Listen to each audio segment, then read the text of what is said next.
الله من الشیطان الرجیم بسم اللہ الرحمن الرحیم۔ تو ہم اب آئے ہیں اہدنا الصراط المستقیم اور اس کے بعد کے جو آیتیں ہیں ان پر، اور یہ اختتام ہے سورہ حمد کا۔ تو اس میں پچھلی دفعہ میں نے آپ کے سامنے ہدایت پر بات کی تھی اور اس نقطے کو سامنے رکھا تھا کہ سورہ حمد میں دعا ہے، لیکن فقط ایک ہی دعا ہے اور وہ ہے اہدنا، کہ ہماری ہدایت فرما، اور باقی سب اس کی ایکسپلینیشن ہے۔ تو اس سے ہم کو یہ بات بھی سمجھ میں آتی ہے کہ ہدایت ہی زندگی کی اصل تمنا ہے، ہدایت کی طلب جو ہے وہی زندگی کی اصل تمنا ہے، کیونکہ انسان اگر ہدایت یافتہ ہو گیا تو اس کے سارے کام بن گئے، اور اگر خدا نخواستہ ضالین میں سے چلا گیا، گمراہوں میں سے چلا گیا، بے ہدایت ہو گیا، تو اس کی زندگی کے تمام معاملات تباہ و برباد ہو گئے، اور وہ ناکام و نامراد اپنی حقیقی زندگی میں داخل ہوگا۔ تو اس حوالے سے میں نے کچھ باتیں آپ کے سامنے رکھی تھیں، جس میں سب سے اہم بات یہ تھی کہ ہدایت جو ہے یا ہدایت کے راستے ہمیں نہیں بنانے اور ہمیں ان کا تعین نہیں کرنا ہے، اور یہی وہ ایک سوال ہے کہ جو ہمیں بار بار اپنے آپ سے پوچھتے رہنا چاہیے، یعنی اپنی دینی تربیت اور ترقی کے حوالے سے، کہ جیسے تقریباً ہر مذہب کے ماننے والے لوگ جو ہوتے ہیں تو ان کے اندر کچھ ریچولز اور کسٹمز اور ٹریڈیشنز ہوتی ہیں، ہر ایک کے پاس ہے، کوئی ایسا نہیں کہ ہم شیعوں کے پاس ہے فقط۔ تو ہمیں وہاں پر ایک سوال مسلسل اپنے آپ سے پوچھتے رہنا چاہیے کہ ہم کسٹمز اور ٹریڈیشنز کے نام پر جو کچھ بھی کرتے ہیں یہ ہدایت الہی سے کتنا قریب ہے اور اس کے کتنا مطابق ہے، کیونکہ خدا اس بات کو وضاحت سے بیان کر رہا ہے کہ صرف وہی افراد فلاح یافتہ ہوں گے کہ جو میری ہدایت کی اتباع کریں گے۔ تو اگر کہیں سے بھی ہم نے اپنے کسٹمز اور پریکٹسز میں ان چیزوں کو شامل کر دیا کہ جو ہدایت الہی کے مخالف ہیں، اس راہ پر لے چلنے والے نہیں ہیں، تو ہمارے پاس کیا خطرہ ہوگا؟ جو میں نے اے اور بی لکھا ہے، ضلالت اور بی شقاوت۔ یہ دو خطرات سیدھے سیدھے جس میں انسان جن گڑھوں میں جا کے گرتا ہے اگر ہدایت خداوندی کی اتباع نہ کرے، سب سے پہلے گمراہ ہوگا اور پھر شقی اور بدبخت ہو جائے گا۔ ٹھیک ہے، تو یہ بہت اہم بات ہے جس کا ہمیں اپنی زندگی میں مسلسل خیال رکھنا ہے اور اس بات کو انڈر کنسیڈریشن رکھنا ہے، اور یہ سب کے ساتھ یہی ہے کہ ہم سے پہلے والے لوگ، ہمارے ساتھ والے لوگ، سب کے ساتھ یہی پرابلم ہے کہ وہ ہر ایک نے اپنے اپنے اعتبار سے چیزیں ایجاد کر لی ہیں، ضروریات دین کے نام پر یا دینی پریکٹسز کے نام پر، اور ان میں سے بہت ساری چیزیں ایسی ہیں کہ جو دین خدا یعنی ہدایت الہی سے ٹکراتی ہیں، اور جب ایسا ہونا شروع ہو جاتا ہے تو وہ فلاح اور نجات کے راستے سے منحرف ہو جاتے ہیں، ہٹ جاتے ہیں، اور پھر رفتہ رفتہ ان کی انفرادی اور اجتماعی زندگی جو ہے وہ گناہوں کا اور گمراہی کی شکار ہو جاتی ہے۔ ٹھیک ہے، تو یہ ہدایت کے حوالے سے یہ کچھ باتیں بہت اہمیت والی ہیں۔ اچھا، اب اس کے بعد میں آپ کو تھوڑا سا سبیل اور صراط وغیرہ بتا دوں۔ اس سے پہلے ایک اور بات اس کو کلیریفائی کرنا بہت ضروری ہے کہ جب ہم اہدنا کے بعد صراط المستقیم، یعنی ہم نے کہا اے خدا ہماری ہدایت فرما، تو پھر فوراً سوال یہ پیدا ہوتا ہے کس بات کی ہدایت فرمائیں، کس چیز کی طرف ہدایت فرمائیں، کس شے کی ہدایت فرمائیں. تو اگلا جملہ آتا ہے صراط المستقیم، اس شاہراہ کی ہدایت فرمائیں جو مستقیم ہے، یعنی جو قائم ہے، جو قائم رہنے والی ہے، جو سیدھی ہے، جس میں کجی نہیں ہے، جس کے اندر سے کوئی گمراہی والے راستے نہیں نکلتے ہیں. اس صراط مستقیم، ایسی باقی رہنے والی پر استقامت اور اسٹریٹ ہائی وے کی ہدایت فرمائیں ہمیں کہ جو ہمیں بالکل ہماری منزل اور ڈیسٹینیشن تک پہنچا دے. یہ جملہ آیا آگے. اب جب یہاں پر صراط کا ورڈ آیا اور صراط کے معنی اور کچھ بھی نہیں ہے مگر شاہراہ کے، تو اس سے ہمیں ایک بات سمجھ میں آ گئی کہ ہماری زندگی کا جو سفر ہے، یعنی ہماری زندگی ایک سفر ہے، وہ ایک جرنی ہے. کیونکہ صراط یا ہائی وے یا روڈ یا اسٹریٹ یا لین، ان کا تصور بغیر مسافرت کے کوئی ان کا سینس نہیں ہے. یعنی اگر ایک شخص بالکل گھر میں بیٹھا ہوا ہے اور گھر سے نکلنا نہیں ہے تو اس کے لیے کیا روڈ اور کیا سڑک اور کیا شاہراہ. تو یعنی یہاں پر ہمیں ایک میسج یہ بھی مل رہا ہے کہ زندگی جو ہے وہ کیا ہے، ایک جرنی. ٹھیک ہے، لائف جو ہے ہماری وہ ایک ہمارے لیے ایک سفر بنتی ہے کہ لائف رسپونڈ کرتی ہے ایک جرنی سے، سفر سے. اچھا، اب آپ جب مسافرت کی بات کرتے ہیں، جرنی کی بات کرتے ہیں، تو اس میں کتنی چیزیں چاہیے ہوتی ہیں آپ کو؟ ایک راستہ، دوسرا زاد راہ، اور تیسرا منزل. کہ جب آپ سفر کی بات کر رہے ہوتے ہیں تو سفر کے اندر آپ کے لیے جو مین کنسیڈریشن ہے، پہنچنا کہاں تک ہے، راستہ، اور راستے میں آپ ایک اور چیز بھی شامل کر سکتے ہیں، سواری.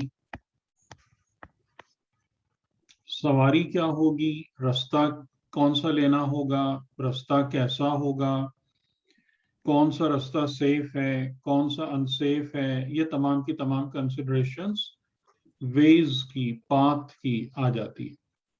اور اسی کے ساتھ ساتھ سواری کی کنسیڈریشن بھی آ جاتی ہے. پھر اس کے بعد نمبر 2 کیا ہے، زاد راہ. کہ آپ کو اگر یہ بات پتا ہے کہ میرا سفر لمبا ہے اور اس میں کافی وقت لگنا ہے، کافی ٹائم صرف ہونا ہے، تو آپ پھر فوراً فکر کرتے ہیں بھائی راستے میں کیا ہوگا، کہ اگر کئی دن کا ہے تو کھائیں گے کیا، پیئیں گے کیا. یا ایون اس سے بھی زیادہ اہم جو بات آ جاتی ہے وہ یہ آ جاتی ہے کہ سفر کیسے طے کریں گے. سفر طے کرنے کے لیے بھی زیادہ راہ چاہیے ہوتا ہے. یعنی آپ اگر اپنے ساتھ کھانے پینے کی ساری چیزیں لے کے چلیں اور آپ کے پاس پیٹرول نہ ہو تو کہاں سے آپ اپنا سفر طے کریں گے. یا سواری کے لیے لوازمات نہ ہو تو خالی کھانے پینے کی چیزیں ساتھ رکھ کے کیا فائدہ ہوگا آپ کو. تو زاد راہ اور پھر منزل، جو سب سے اہم بات ہے کہ پہنچنا کہاں پر ہے، منزل کیا ہے. تو یہ قرآن کریم کی طرف سے عطا کی جانے والی ایک بڑی یعنی زبردست معرفت ہے کہ زندگی ایک سفر ہے.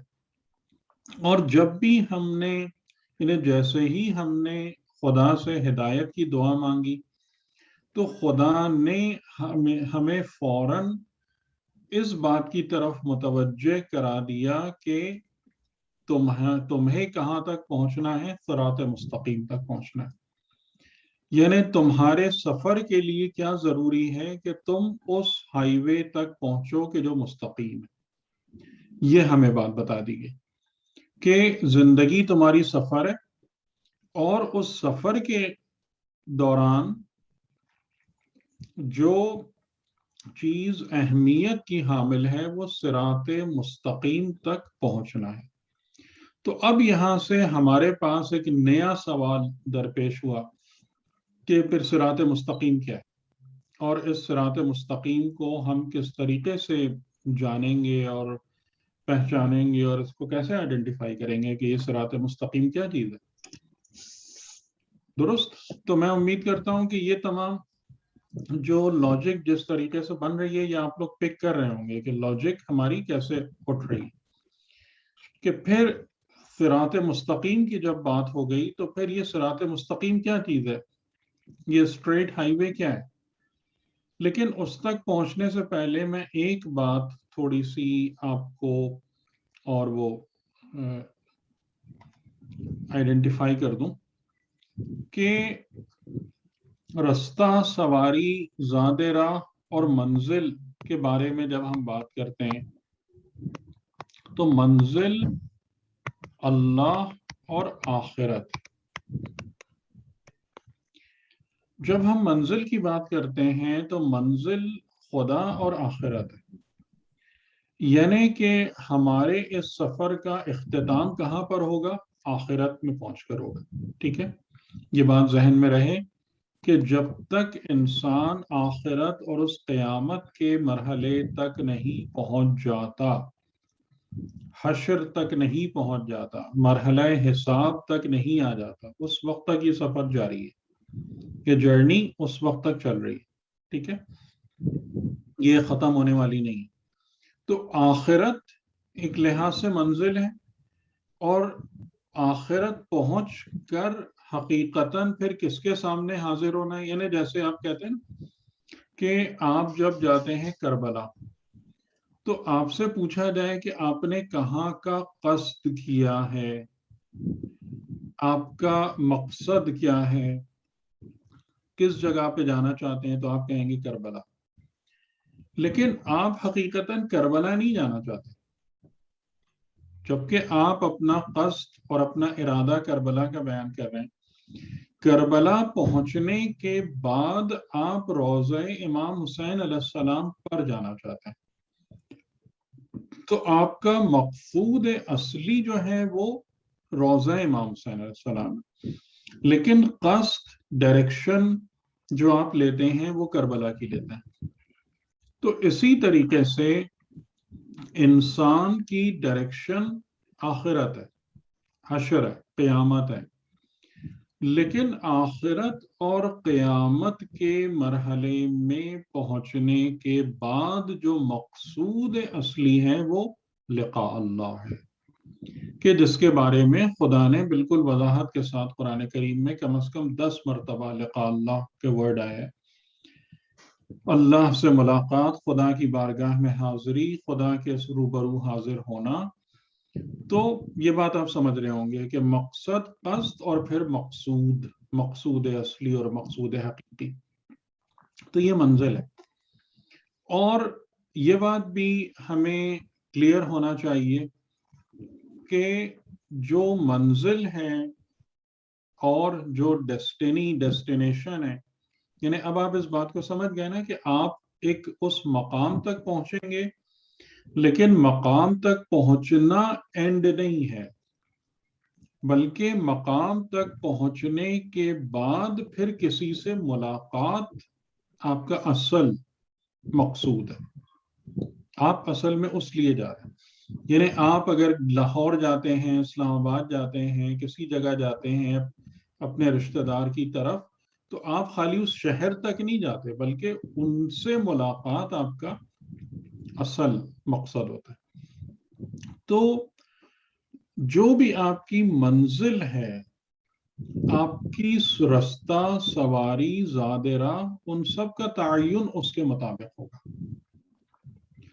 کہ آپ کو اگر کسی محلے میں جانا ہے، ہو سکتا ہے کہ آپ سائیکل پہ چلے جائیں، رکشے پہ چلے جائیں، لیکن اگر آپ کو لاہور یا اسلام آباد جانا ہے تو ڈیفینیٹلی آپ ان سواریوں کے بارے میں نہیں سوچیں گے۔ یا آپ کو اگر اپنے پڑوس میں جانا ہے تو ہو سکتا ہے آپ کی جیب خالی ہے، آپ کو فکر نہیں ہے۔ کہ میں 10 منٹ 15 منٹ ملاقات کر کے واپس آ جاؤں. لیکن آپ اگر کسی دوسرے شہر میں جا رہے ہیں تو آپ خالی جیب جانا افورڈ نہیں کر سکتے. سواری کی چوائس سفر کے مطابق. تو یہ تمام کی تمام چیزیں جو ہیں، یعنی اب ہمیں ایسی سواری ڈھونڈنا ہے کہ جو مجھے آخرت تک صحت اور سلامتی کے ساتھ پہنچائے. اب یہ میری پرابلم. مجھے اب ایسا رستہ تلاش کرنا ہے کہ جو صرف مجھے مصیبتوں اور آفتوں سے بچاتا ہوا اس جگہ تک لے جائے. تو اس رستے کا نام ہے صراط مستقیم.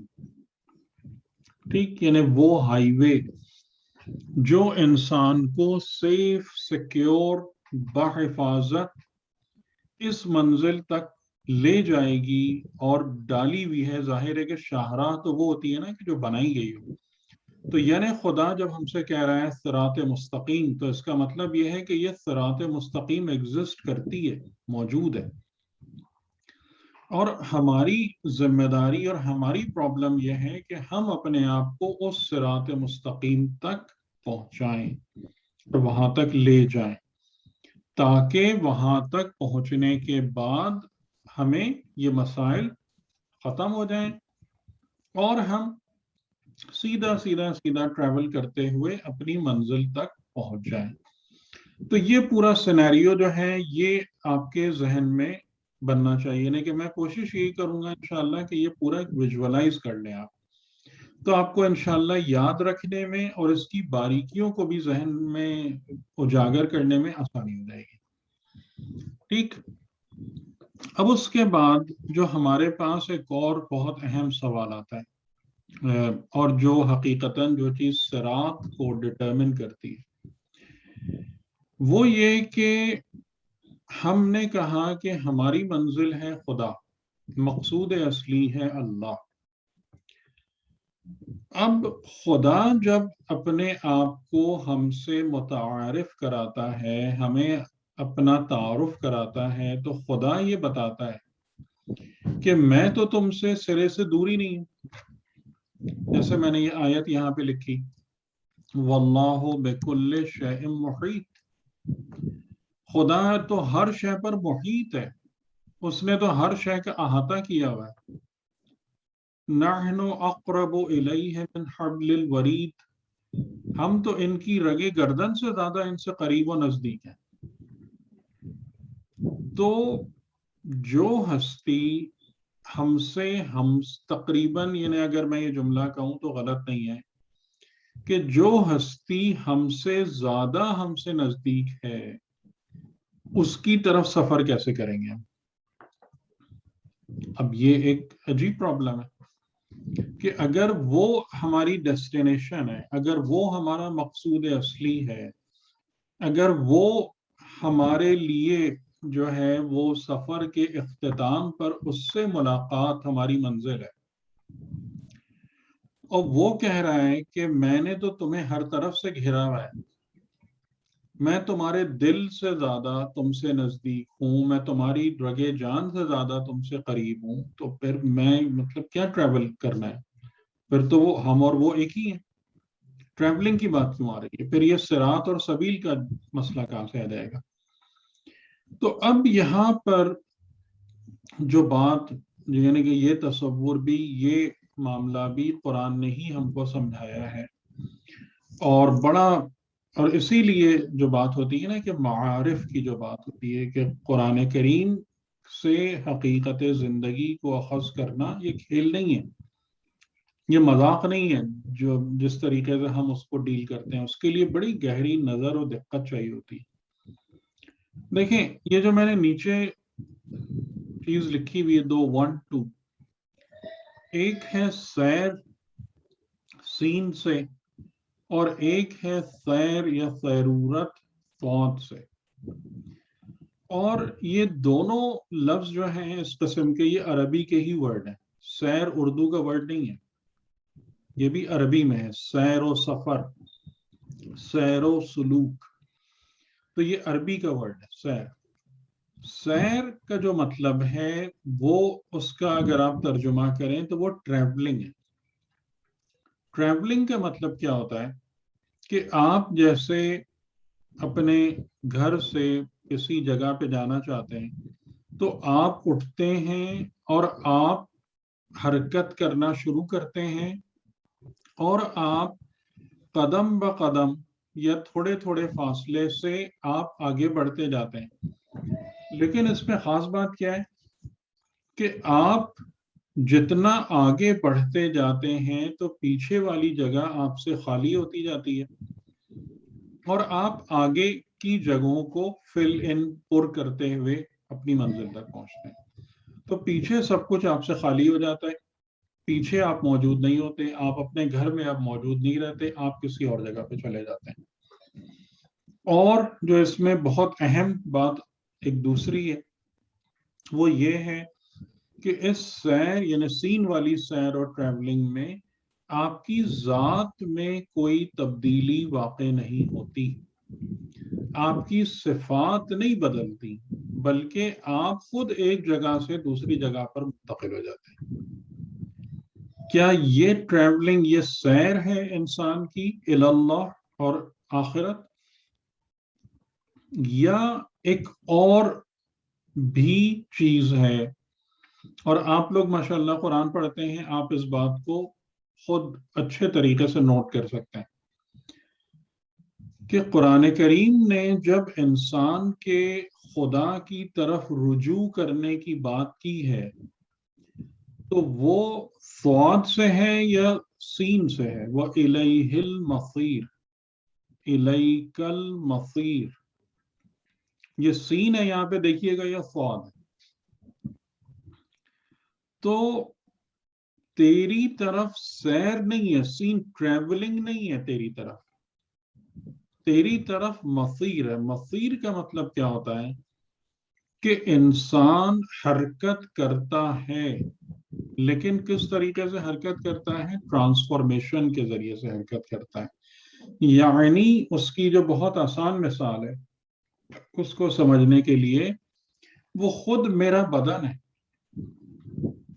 میرا بدن شروع ہوا تھا ایک شیرخوار بچے کی حالت میں, اور پھر ہر دن کے حساب سے اس میں ایک تبدیلی اور تغیر اور ٹرانسفارمیشن آتا چلا گیا اور مسلسل آ رہا ہے, اور یہ تبدیلی جاری رہے گی جب تک کہ میں اس دنیا میں باقی ہوں. یہ تبدیلی اور ٹرانسفارمیشن کے ذریعے سے جو حرکت ہوتی ہے وہ ہے سیرورت, اور اسی کو قرآن کریم نے ریفر کیا ہے اللہ کی طرف جرنی کے حوالے سے, وہ الیک المصیر. تو اس بات کا سمجھنا بہت زیادہ ضروری ہے کہ ہم یہ سمجھتے ہیں کہ ہم اس دنیا سے اٹھیں گے, برزخ میں جا کے بیٹھ جائیں گے, برزخ سے اٹھیں گے آخرت میں چلے جائیں گے, یعنی ٹریولنگ کے اعتبار سے. نہیں, ہم ٹریولنگ نہیں کر رہے. اور اسی بنا پر یعنی کئی جگہوں پر میں نے اس بات کو ہائی لائٹ کرنے کی کوشش کی, کیونکہ لوگوں کے سوالات جو ہیں اس سے یہ ایک طرز فکر کا پتہ چلتا ہے کہ جیسے جب آپ کہتے ہیں ہم جنت میں جائیں گے یا جہنم میں کوئی انسان جائے گا, تو اس میں ہمارا جو ایک بنیادی کنسپٹ دماغ میں ہوتا ہے وہ یہ ہوتا ہے کہ جیسے میں اس زندگی میں صحیح سالم آرام سے بیٹھا ہوا ہوں, میں صحیح ہوں, میرے سسٹمز صحیح کام کر رہے ہیں, میں ایک بھلا چنگا انسان, اور اس انسان کو اٹھا کر کوئی بٹھا دے کسی باغ میں یا بہت پرفضا اور پرسکون جگہ پر, یہ انسان جنت میں چلا گیا. یا اس انسان کو کوئی اٹھا کر کسی بہت تکلیف دہ اور اذیت ناک مقام پر پہنچا دے, یہ انسان جہنم میں چلا گیا. یہ کون سا کنسپٹ ہے؟ یہ وہی سیر والا کنسپٹ ہے. ایسا نہیں ہے, قرآن کریم نے سیر کی نہیں مصیر کی بات کی ہے.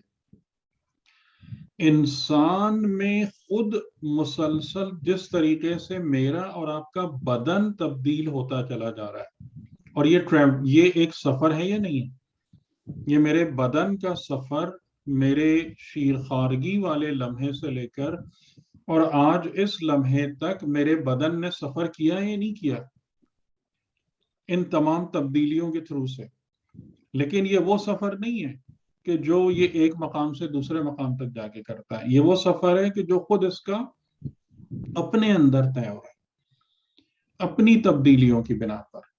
تو اسی طریقے سے میرے نفس کا بھی ایک سفر طے ہو رہا ہے جس میں نفس کس بات کو ایکسپیرینس کر رہا ہے، صفات اور ان کی تبدیلی کو، کہ مختلف صفات بن رہی ہیں، بگڑ رہی ہیں. صفات بننے کا اسٹیپ کیا ہوتا ہے وہ بھی میں آپ کو بتا دوں کہ آپ جب کوئی بھی چیز آپ کے یوں سمجھ لیں عمل میں آتی ہے، اور جب ہم عمل کی بات کرتے ہیں تو عمل کا دائرہ کار وسیع ہے.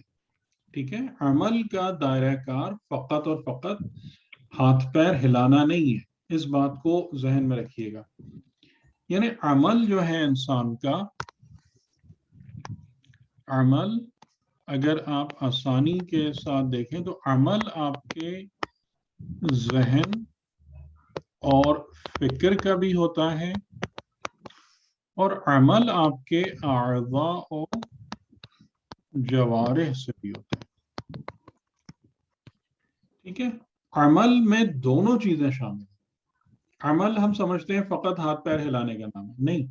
آپ کا جو دماغ سوچ رہا ہے، آپ کے دماغ کی حرکت، کسی چیز میں غور و فکر، کسی چیز کے اندر توجہ، یہ بھی عمل ہے. اور یہ زیادہ اہم عمل ہے کیونکہ آپ کے بدن کے جو اعضاء و جوارح ہیں وہ آپ کے ذہن کے عمل اور فکر کو فالو کرتے ہیں.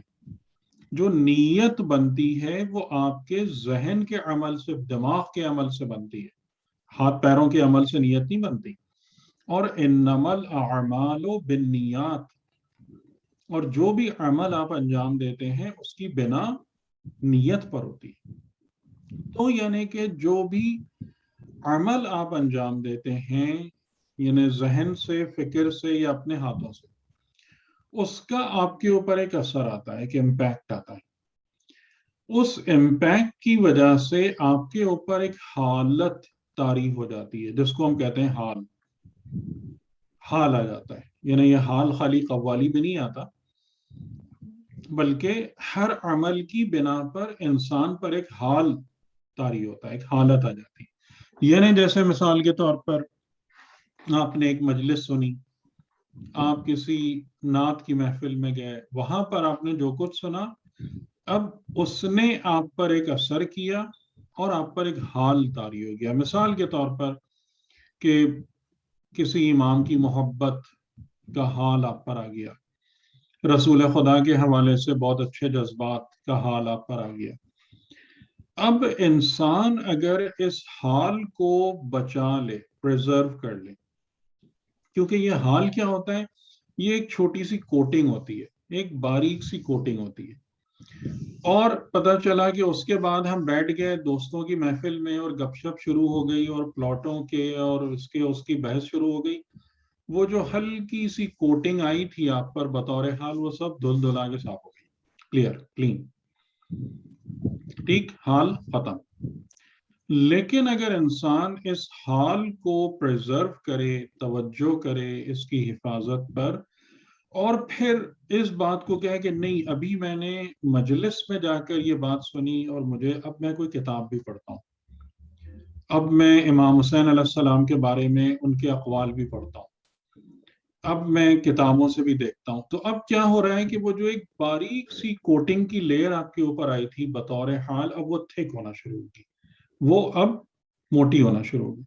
اور رفتہ رفتہ رفتہ کر کے وہ کیا ہوگا کہ وہ چیز جو ہے آپ اس کو ایبزارب کر لیں گے اپنے اندر، پھر وہ آپ کی ذات کا حصہ بننا شروع ہو جائے گی. یعنی پھر وہ حال نہیں ہے بلکہ رسول اور آل رسول کی جو محبت اور سچی محبت ہے وہ آپ کے وجود میں جذب ہونے لگے گی.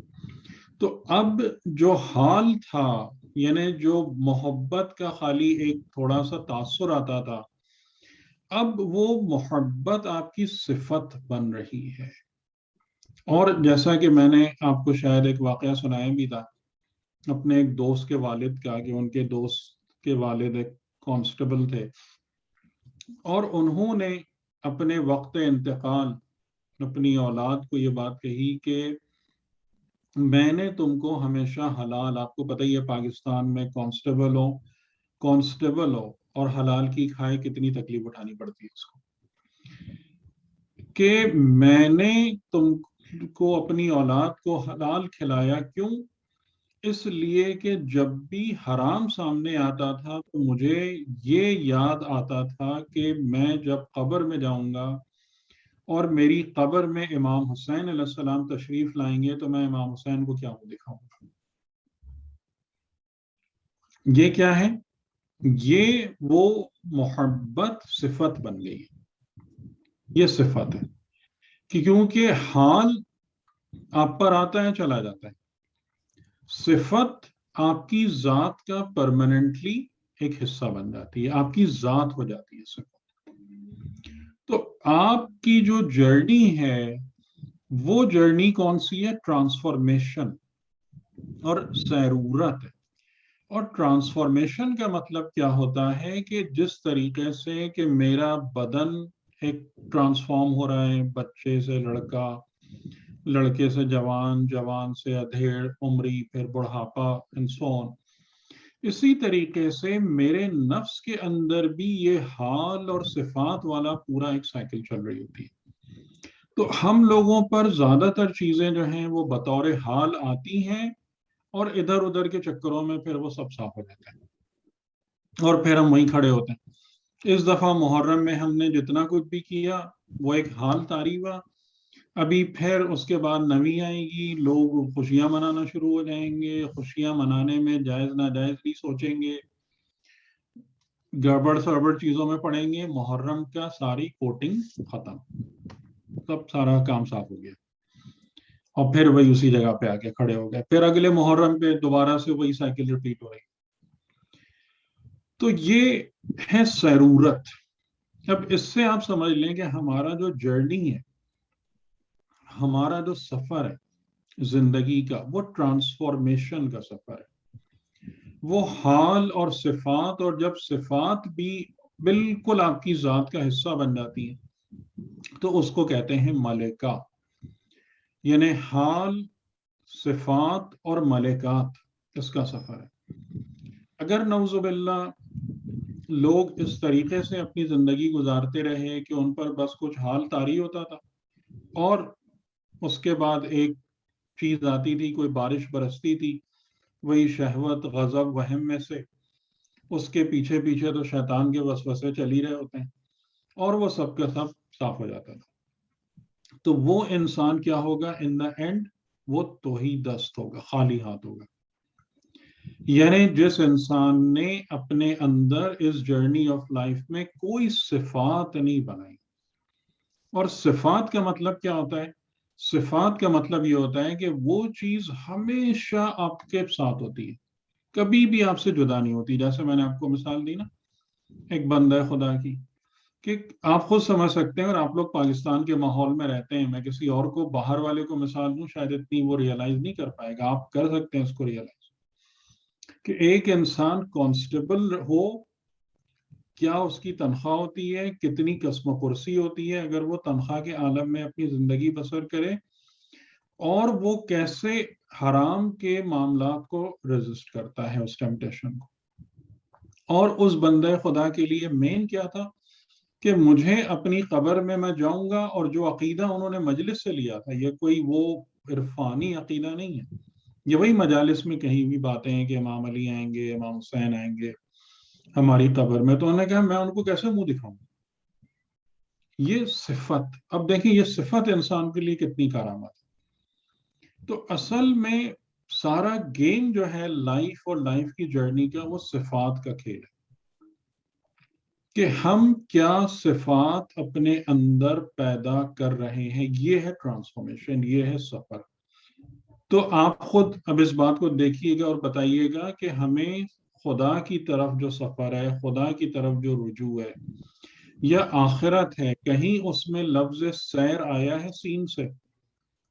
یا زیادہ تر مقامات پر جو ہماری جرنی ہے وہ فوج سے ہے، مصیر کے طور پر اس کو آئیڈینٹیفائی کرایا گیا۔ اور اس میں نے ایک تیسری چیز بھی یہاں پہ ہائی لائٹ کر دی کہ اس میں وہ لوگ کہ جو جب ان کے اندر صفات پیدا ہونا شروع ہو جاتی ہیں اور یہ ٹرانسفارمیشن نفس کا ایک کورے کاغذ سے ایک حسین صفات کا مجموعہ بننا شروع ہو جاتا ہے انسان کا نفس، تو پھر اس کا یہ جو سفر ہے یہ ایفرٹ لیس ہو جاتا ہے، یعنی اس میں ایفرٹ کی ضرورت نہیں پڑتی، بلکہ وہ سفر جو ہے وہ بصورت جذب اور اٹریکشن ہوتا ہے۔ جیسے اس کی بہترین مثال ان لوہے کے ٹکڑوں کی حرکت ہے مقناطیس کی طرف، میگنیٹ کی طرف، کہ مقناطیس کی قوت جاذبہ لوہے کے ٹکڑوں کو اپنی طرف کھینچ لیتی ہے، اٹریکٹ کر لیتی ہے، اس میں کوئی ایفرٹ نہیں ہوتی، اس میں لوہے کے ذرات کو ایفرٹ نہیں کرنی پڑ رہی ہوتی مقناطیس کی طرف جانے۔ تو اگر خدا ہمارا میگنیٹ بن جائے اور اگر خدائی حقیقتیں ہمارے لیے وہ مقناطیسی میدان بن جائے تو پھر آپ کو پریشان ہونے کی ضرورت ہی نہیں، خود بخود انسان اس کی طرف کھینچا چلا جاتا ہے، اس کی طرف اس فیلڈ میں آ جاتا ہے، اس فیلڈ کو پھر انجوائے بھی کرتا ہے، حرکت بھی کرتا ہے، اس کے لیے وہ سفر کے مسائل ختم ہو جاتے ہیں۔ لیکن اس کی بنیاد کیا ہے، ہمیں کہاں پہ محنت کرنا ہے، جو بات آیت شروع میں بھی جس کا ذکر ہوا کہ انا ہدیناہ السبیل اما شاکرا و اما کفورا، کہ ہم نے سبیل کی ہدایت کر دی ہے، اب یہ شاکر اور کفور، یعنی جو خدا نے تمہارے سامنے ہدایت رکھی اس کا شکر گزار ہونا، یعنی اس کو لینا، ایکسپٹ کرنا، اس کی معرفت حاصل کرنا، اس کو عملی بنانا، اس میں دوسروں کو برکت میں اس کی شامل کرنا، یہ سب شکر ہے۔ جس نے یہ کام کیا اس کے اندر کیا ٹرانسفارمیشن ہوگی، صفات حسنہ پیدا ہوتی چلی جائیں گی۔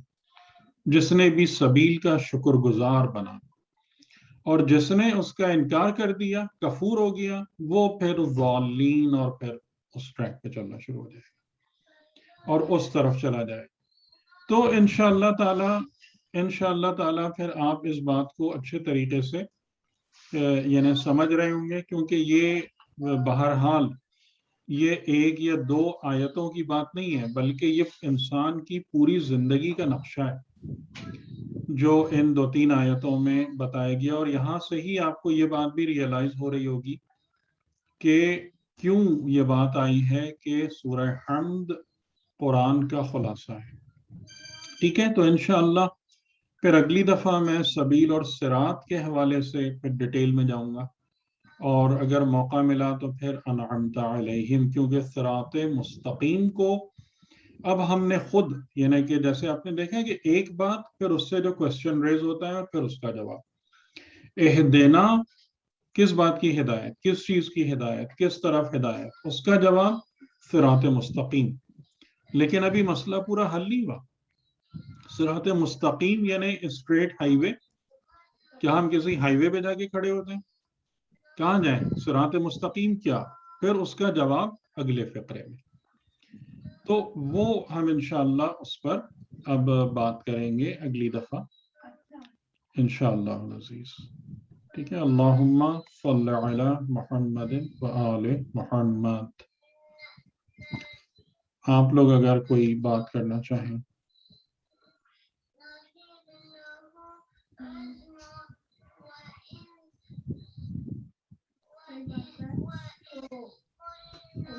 میرا سوال یہ ہے، سوال نے تھوڑا سا وہ جو آپ نے جی ایک منٹ شہزاد صاحب ذرا۔ جی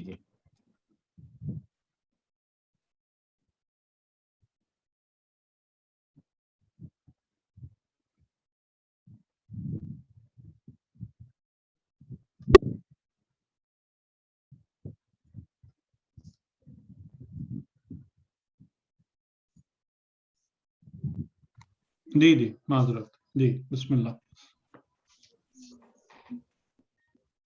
ٹھیک. میرا سوال کروں؟ جی جی بالکل. اچھا، آپ نے جو شروع کیا ہے صراط سے، اور اس سے ایک فلو چارٹ بنتا ہے، ہم تھوڑا سا فلو چارٹ بنانے کی عادت ہے، تو فلو چارٹ میں ہم نے کہا کہ یہ سفر جرنی ہے، اور جرنی کے لیے 3 چیزوں کی ضرورت ہے. ایک راستہ ہونا چاہیے، اور سب سے پہلے تو منزل ہونی چاہیے کہ بھائی منزل کیا ہے، جانا کہاں ہے. ٹھیک ہے. اس کے اندر تو آخرت، اور آخرت سے بڑھ کے لقائے میں نے آپ الہی کو تک. مثال دی نا کہ ایک آپ کسی جگہ کا قصد کرتے ہیں، ہاں، اور ایک تو قصد کرنے کے بعد آپ کا مقصود اصلی ہوتا ہے وہاں پہ. وہ دوسرا جی ہوتا ہے. ٹھیک ہے. وہ پھر ہے کہ آپ نے اللہ سے ملاقات، جس کا بار بار تذکرہ کیا گیا ہے کہ جس کو اللہ سے ملاقات کا شوق ہے وہ کرے گا.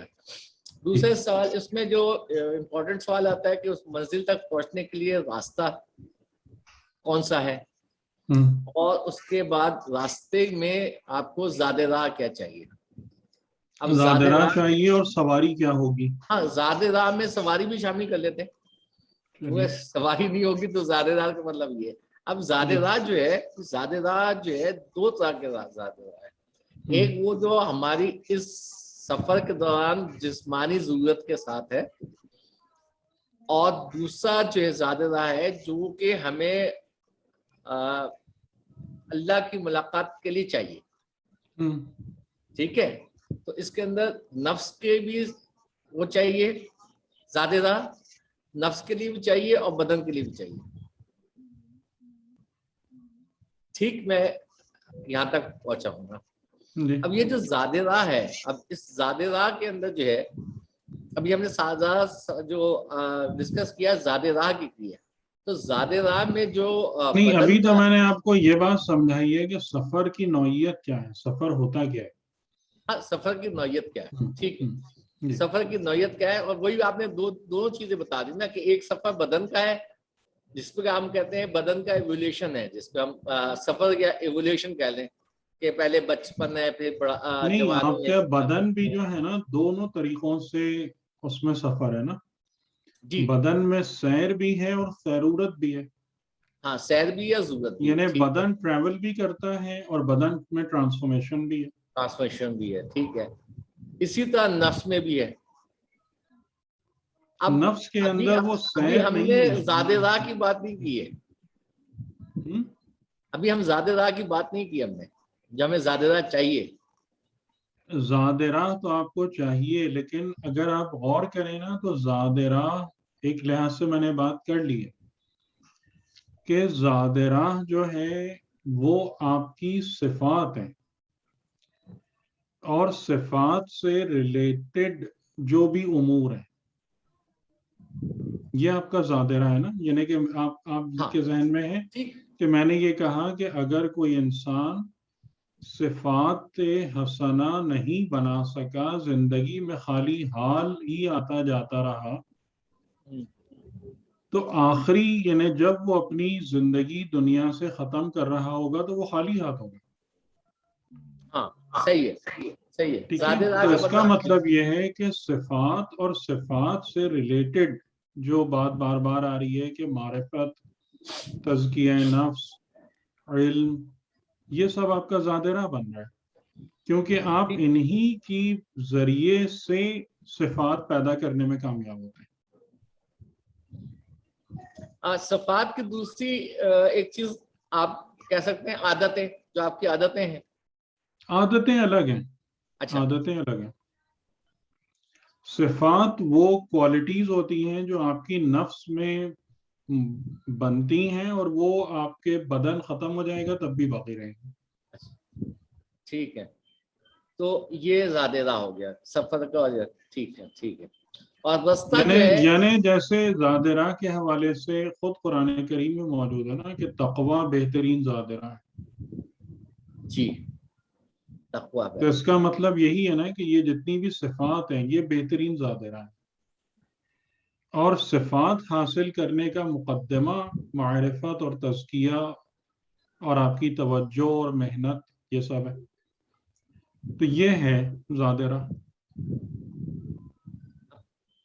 اور سرات کا آپ نے بتا دیا کہ سرات تک راستے کے لیے جو ہے وہ ہدایت اللہ نے کر دی، سورہ دہر میں بتا دیا کہ ہم نے راستہ دے دیا، تمہاری کوششیں کہ تم ہاں اس وہ میں آ جاؤ۔ سبیل ہے، تو سبیل اور سبیل ہے، اور صراط کے سبیل سے بارے میں رات تک پہنچنا۔ انشاءاللہ، سبیل اور صراط کا جو ریلیشن شپ ہے وہ انشاءاللہ ہم اگلی دفعہ اچھا اور جی، تفصیل ٹھیک، سے بتائیں گے۔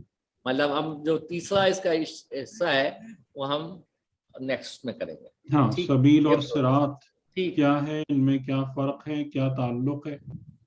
ٹھیک ہے، ٹھیک ہے، ٹھیک ہے، صحیح، یہاں تک بالکل کلیئر ہو گیا، صحیح، ٹھیک۔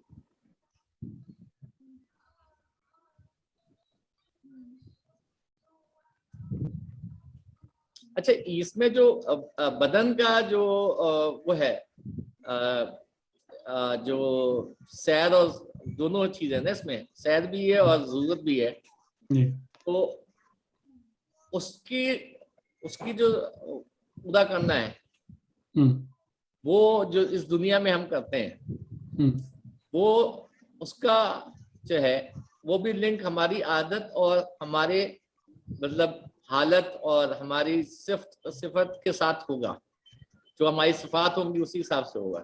یعنی بدن کے ساتھ ہم کیسے ڈیل کرتے ہیں، ہاں، بدن کے ساتھ ہم اس طرح ڈیل کریں گے نا جیسے جو ہماری صفات ہوں گی، جو آپ کی صفات ہوں گی، بالکل۔ جو ہماری صفات ہوگی، ٹھیک ہے۔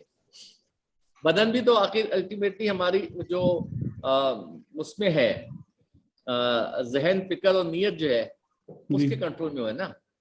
ہاں، یعنی بدن آپ کا ٹول باکس ہے نا، کہ جس سے آپ کام لیتے ہیں اور کام کریں گے۔ تو ظاہر ہے کہ آپ اپنے ٹول باکس سے اپنی نیت اور اپنی صفات کے مطابق ہی کام لیں گے۔ بدن آپ کا ٹول باکس ہے، بدن آپ کی ایک لحاظ سے سواری ہے، تو اس کو آپ پھر اسی حساب سے استعمال کریں گے۔ یعنی کہ جس انسان کی منزل آخرت ہے وہ اس بدن کو اس کے مطابق یوز کرے گا، جس انسان کی چاہت دنیا ہے وہ اس بدن کو اس کے مطابق استعمال کرے گا۔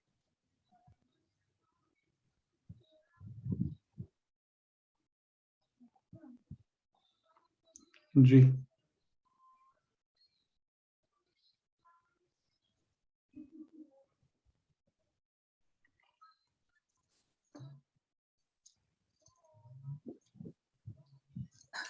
آپ لوگوں کی جو کلاس ہوتی تھی وہاں پر ایک جگہ پہ مدرسے میں، وہاں آپ نہیں رکھتے آپ لوگ کلاس؟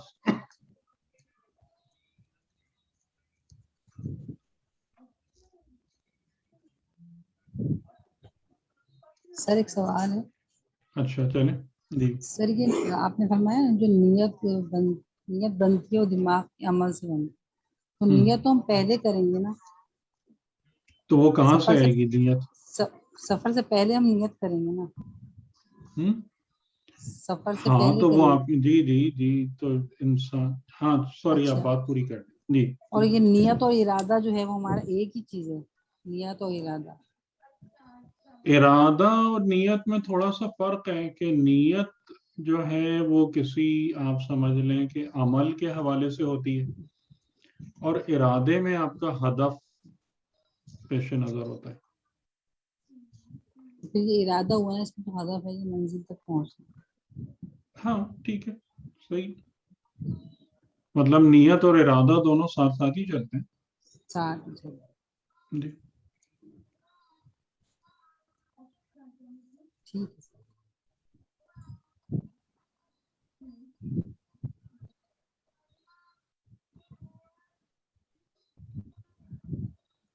چلیے، اور کوئی بات تو نہیں؟ نہیں سکتا، ابھی تھوڑا پڑھیں گے نا تو پھر دماغ وغیرہ گھوم جاتا ہے تھوڑا سا، کیوں؟ تھوڑا سا ایک دفعہ اور ریوائز کریں گے۔ ہم۔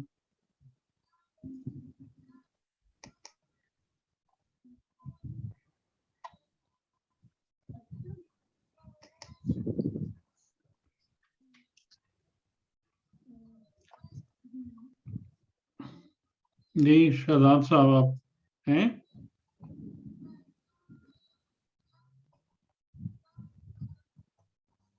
آج ہوسٹ کون ہے؟ شہزاد صاحب ہی تھے نا؟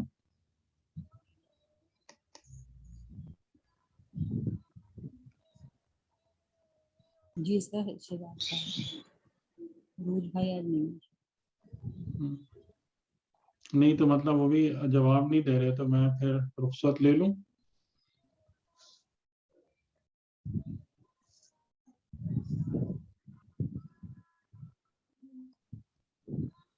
جی السلام علیکم.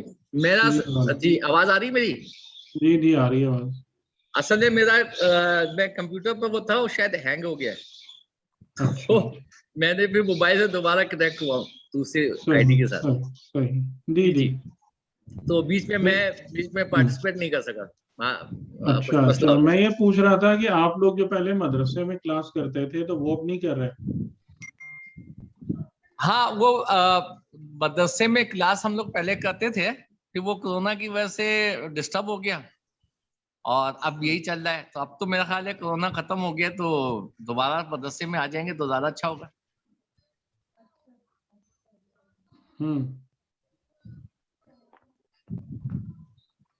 کیونکہ آپ کی اٹینڈنس کم ہوتی جا رہی ہے. مجھے لگ رہا ہے کہ یہ ہماری باتیں شاید مشکل ہو گئی ہیں بہت. ہاں نہیں ایکچولی ایک بہت آسانی ہو گئی نا کہ بعد میں سکون سے ریکارڈنگ سننے کو مل جاتی ہے. حالانکہ میرا خیال ہے کہ یہ غلط ہے. آپ کو پہلے ایک دفعہ آپ سن چکے ہو تو بعد میں زیادہ آسان ہوتا ہے. آسانی ختم کر دیں لوگوں کو مدرسے میں. جی بالکل آپ کی بات بالکل وجہ ہے. آسانی ختم کر دینی چاہیے. بعض دفعہ سہولتیں جو ہے نا وہ خراب ہونے اس لگتی کا ہے. اتنا فائدہ نہیں ہوتا نا. جی یعنی کہ جب آپ ڈائریکٹلی انٹریکٹ کرتے ہیں اور وہ سب کرتے ہیں نا تو اس سے آپ کو کافی زیادہ فائدہ ہوتا ہے. جی بالکل صحیح کہہ رہے ہیں آپ. اور سننے کے اندر بندہ تھوڑا کیجول بھی ہو جاتا ہے. ہاں سننے کے اندر اب جیسے میں آپ نے جو کہہ رہے تھے تو وہ میں نے ذہن میں جو سوال تھا وہ میں نے یہیں پر کلیئر کر لیے. جی. اب میں دوبارہ سنوں گا تو اور کلیئر ہو جائے گا. جی. ڈائریکٹ کمیونیکیٹ کرنا ایزی ہوتا ہے. کیونکہ اب جیسے بہت ساری چیزیں میں بعد میں سنتا بھی ہوں تو اس میں جو سوال آتے ہیں وہ پھر دوبارہ ریلیونٹ نہیں ہوتے. بات آگے چل چکی ہوتی ہے. جی جی آپ صحیح کہہ رہے ہیں. کوشش کرتے ہیں جی اس دفعہ نیکسٹ ویک جو ہے ہم مدرسے میں کریں گے. ہاں تھوڑا سا لوگوں کو وہ کر لیں ذرا ایک ان سے ڈسکس کر لیں وہ ساری چیزیں. ٹھیک ہے. کیونکہ اچھا ہے کہ زیادہ مطلب لوگ وہ ہوں موجود ہوں سوال جواب کریں پارٹیسپیٹ کریں ورنہ تو میں یہ باتیں ریکارڈ کر کے آپ کو بھیج دوں. جی بات تو آپ صحیح کہہ رہے ہیں. ہاں نہیں اس میں پارٹیسپیشن ضروری ہوتا ہے. انٹریکٹیو ہوگا تو بہتر ہوگا نا سر. جی بالکل صحیح بات کر رہے ہیں. صحیح. چلیے ٹھیک ہے. ٹھیک ہے سر. ٹھیک. خدا حافظ. اللہ حافظ. Thank you.